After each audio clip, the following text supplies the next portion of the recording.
have the tawny owl. Now the tawny owl is by far the most common species of owl we have here in the UK. It's the one that everybody knows for twit-twoo, by the way. A few of you will have met him already. I'm actually hand-rearing a little baby tawny owl at the moment who's just over 3 weeks old. It's a real youngster.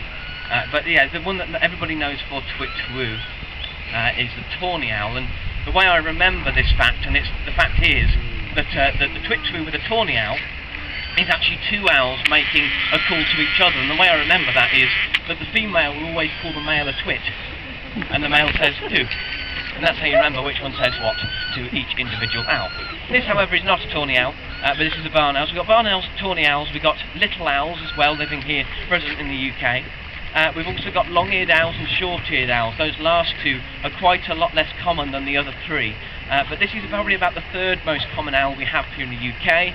Unfortunately, the barn owl has dropped in 70% of its numbers in the past 50 years. They've really dropped quite dramatically. And that's down to partially habitat loss and also food habitat loss as well. So places where the barn owls used to go and hunt are becoming less and less more frequent. So we have to be really careful what we do about barn owl numbers at the moment.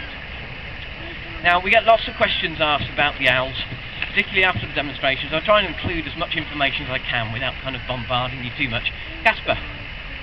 And one of them is that lots of people will ask me whether it's okay for Casper to be flying around during the daytime. There's this myth that kind of goes round that people imagine that owls can't see very well in the daylight, and that's a complete load of rubbish. They can see absolutely perfectly fine. As you can see, Casper doesn't tend to crash into many things. He's pretty good at flying during the daytime, and a bird like this would naturally be fine coming out during the daytime.